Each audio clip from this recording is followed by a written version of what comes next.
Hello guys, welcome back to my channel कोडी the channel में आप सबका स्वागत है। और आज हम लोग पढ़ने जा रहे हैं बड़ा ही इंटरेस्टिंग, बड़ा ही इंपॉर्टेंट टॉपिक, डिसेंट्रलाइज एप्लीकेशन। तो आइए शुरू करते हैं। डिसेंट्रलाइज एप्लीकेशन, नाम से ही पता चल रहा है कि ऐसी एप्लीकेशन जो डिसेंट्रलाइज वे में रन हो, मतलब कि जो हमारे P2P नेटवर्क में रन होती हैं, ऐसी एप्लीकेशन को क्या कहा जाता है, डिसेंट्रलाइज एप्लीकेशन कहा जाता है। तो ये एप्लीकेशन ऐसी एप्लीकेशन होती है जो कि काफी डिफरेंट होती है हमारी नॉर्मल एप्लीकेशन से, हमारी सेंट्रलाइज एप्लीकेशन की, जो कि एक पर्टिकुलर सर्वर पे रन कर रही होती है। जैसे हमारा हो गया फेसबुक, हो गया हमारा लेट्स से यूट्यूब हो गया। होता क्या है कि वो सारी की सारी चीजें कहाँ होती है, एक पर्टिकुलर सर्वर पे होती हैं। और जितने भी यहाँ पे ये A B C E F ये सब जो हमारे क्लाइंट्स होते हैं, इनको हम क्लाइंट्स कहते हैं, वो क्या करते हैं, जब भी इनको कोई चीज की जरूरत होती है तो वो इस सर्वर से रिक्वेस्ट करते हैं और ये सर्वर क्या करता है, इनको वो डेटा देता है। मैंने इस पे वैसे एक वीडियो बनाया हुआ है, अगर आपने नहीं देखा है तो जरूर से देख लीजिएगा, मैं आई बटन में लिंक शेयर कर दे रहा हूँ। तो इस तरह से हमारे क्या होता है, सेंट्रलाइज मतलब जो हमारा सेंट्रलाइज नेटवर्क पे हमारी जो एक सिंपल एप्लीकेशंस होती हैं वो रन करती हैं, जहां पे एक सर्वर है और क्लाइंट्स हैं, और क्लाइंट क्या करते हैं, रिक्वेस्ट करते हैं हमारे सर्वर से।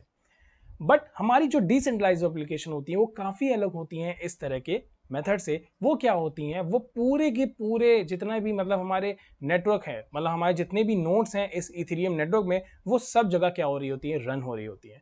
तो इसीलिए इन्हें क्या कहा जाता है, डिसेंट्रलाइज नेटवर्क कहा जाता है, डिसेंट्रलाइज एप्लीकेशन कहा जाता है। रीजन भी ये किसी एक पर्टिकुलर सिस्टम पे नहीं रन कर रही, ये क्या रन कर रही है, ये हर एक पर्टिकुलर नोड पे रन कर रही है, जो कि पार्ट है हमारे इथेरियम ब्लॉकचेन का। तो इसीलिए इसे कहा जाता है डिसेंट्रलाइज एप्लीकेशन। अब डिसेंट्रलाइज एप्लीकेशन किस तरह से बनती है? डिसेंट्रलाइज एप्लीकेशन बनती है दो चीजों से, जो कि हमारा स्मार्ट कॉन्ट्रैक्ट और दूसरा हो गया हमारा फ्रंट एंड। तो फ्रंट एंड और स्मार्ट कॉन्ट्रैक्ट बना के ही हम क्या बनाते हैं, अपनी एक डिसेंट्रलाइज एप्लीकेशन बनाते हैं।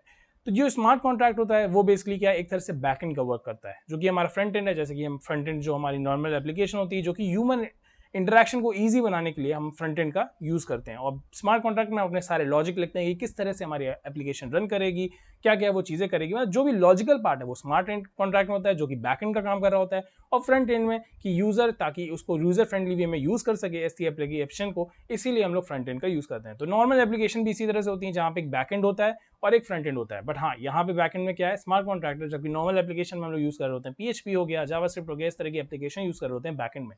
जबकि हम लोग फ्रंट एंड में HTML CSS इस तरह की एप्लीकेशन यूज कर रहे होते हैं, ताकि हम अपनी जो मतलब हमारा जो एप्लीकेशन है वो अच्छा बन सके। ठीक उसी तरह से हमारी डिसेंट्रलाइज एप्लीकेशन में भी बैक एंड है, जो कि हमारा स्मार्ट कॉन्ट्रैक्ट है, और फ्रंट एंड है, जिसमें कि हम लोग कोई भी तरह की जो फ्रंट एंड मतलब लैंग्वेजेस होती हैं हम उनका यूज कर सकते हैं, like HTML CSS JavaScript and all those things.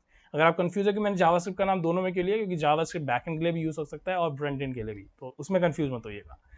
ठीक है, और ये दोनों कंपोनेंट को मिला के हम लोग कहाँ रन करते हैं, हमारे डिसेंट्रलाइज नेटवर्क पे, और बन जाती है हमारी डी एप्लीकेशन, हमारी डिसेंट्रलाइज एप्लीकेशन। आई होप यहाँ चीजें आपको समझ में आई होंगी कि क्या है।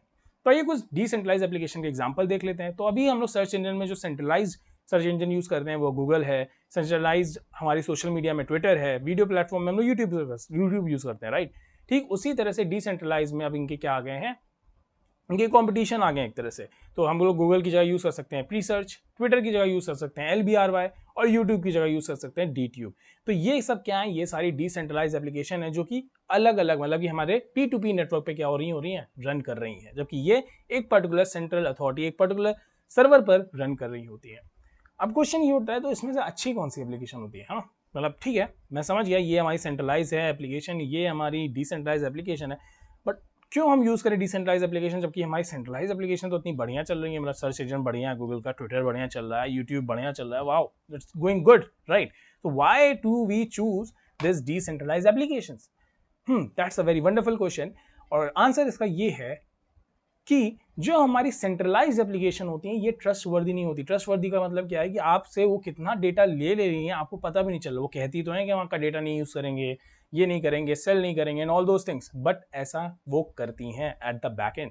जबकि हमारी डिसेंट्रलाइज एप्लीकेशन बिल्कुल ट्रस्टवर्दी है। रीजन भी कि इनका जो भी कोड होता है, जो भी सोर्स कोड होता है, वो हमारी ब्लॉकचेन में प्रेजेंट होता है, वो ओपन सोर्स होता है, आप जाके उसे चेक कर सकते हैं कि भाई ये डिसेंट्रलाइज एप्लीकेशन जो कह रही है क्या वो कर भी रही है कि नहीं। तो ये पूरी तरह से ट्रस्टवर्दी होती है। जबकि सेंट्रलाइज एप्लीकेशन में सारी चीजें प्राइवेट होती हैं, आप कुछ भी चीज चेक नहीं कर सकते। सेंसरशिप, अभी आपने रिसेंटली कई तरह के हमारे न्यूज में सुना होगा, ट्विटर पे जो बैन हो रहे हैं लोग, कभी भी अचानक से किसी को भी बैन कर दिया जा रहा है, कभी भी किसी भी सेलिब्रिटी को, किसी भी पॉलिटिशियन को किसी भी तरह से सेंसर कर दिया जा रहा है, राइट। तो ट्विटर के हाथ में क्या है, पूरा हैंडल है, वो जब चाहे किसी को बैन करे, जब चाहे जो चाहे वो करे। तो ये चीज़ थोड़ी खतरनाक है, राइट, क्योंकि आप क्या कर रहे हो कि किसी का जो फ्रीडम ऑफ राइट है क्या कर रहे हो, एक तरह से सेंसर कर दे रहे हो। बट डिसेंट्रलाइज एप्लीकेशन में ये पॉसिबल नहीं है। जो भी एक बार डिसेंट्रलाइज एप्लीकेशन में लिख गया और जो भी एक बार डिसेंट्रलाइज एप्लीकेशन पे पोस्ट हो गया उसको आप मिटा नहीं सकते। रीजन बीइंग हमारी प्रॉपर्टी ऑफ ब्लॉकचेन जो कि है डिस्ट्रीब्यूटेड इम्यूटेबल लेजर, जो कि हम लोग काफी बार यूज कर चुके हैं। इम्यूटेबिलिटी मतलब कि आप इसमें से जो भी एक बार डेटा लिख गया उसे कभी मिटा नहीं सकते। सेंट्रलाइज एप्लीकेशन में आपको पे करना पड़ता है। जी, आप पे कर रहे हो, किसी ना किसी तरह से आप पे कर रहे हो। अगर आप सोचो कि मैं यूट्यूब पे फ्री पे बैठा हूँ, नहीं, आप यूट्यूब पे फ्री पे नहीं बैठते हो, आप एडवर्टाइजमेंट देखते हो। वो एडवर्टाइजमेंट एक तरह से आप अपनी अटेंशन के थ्रू यूट्यूब को पे कर रहे हो और वो मार्केट से लेता है पैसे यूट्यूब इसी तरह से।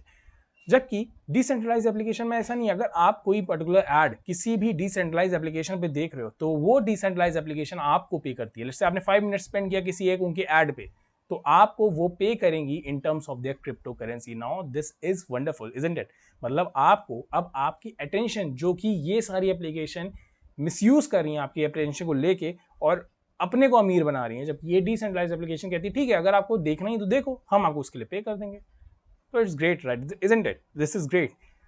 डिसेंट्रलाइज एप्लीकेशन क्या है, कभी भी डाउन हो सकती है। अभी रिसेंटली हमारा व्हाट्सएप डाउन हो जाता है जब रात के 2 बजे जब वो पता नहीं क्या कुछ मैसेज आता है कि अभी हमारा ये मेंटेनेंस पे जा रहा है and all those things. YouTube अभी रिसेंटली गूगल और यूट्यूब भी शायद थोड़ा डाउन चले गए थे, तो पूरी जगह हाहाकार मच गया, भाई गो डाउन, अरे क्यों सर्वर डाउन हो गया, अब कैसे चलेगा?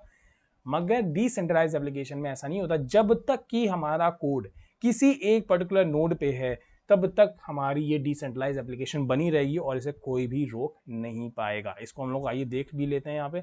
मतलब क्या मैं कहना चाह रहा हूँ, मतलब जब तक कि हमारी ये एप्लीकेशन ये किसी एक पर्टिकुलर नोड पे रन कर रही है, चाहे यहाँ से इसको आप हटा दें किसी तरह, लेट्स से आपने फोर्सफुली हटा दिया, मगर अगर एक किसी पर्टिकुलर नोड पे रन कर रही है तब तक ये डिसेंट्रलाइज एप्लीकेशन रहेगी और बार बार वो क्या होती रहेगी, नेटवर्क में बनती रहेगी, बार बार नेटवर्क में डिस्ट्रीब्यूट होती रहेगी विद द हेल्प ऑफ, जैसे हमने पढ़ा था अगर आपको याद हो, कंसेंसस प्रोटोकॉल, जब बिटकॉइन की हम लोगों ने बात, ब्लॉकचेन की जब हम लोगों ने बात की थी, तो इस तरह के मेथड से तो वो क्या होती रहेगी, डिस्ट्रीब्यूट होती रहेगी हर बार।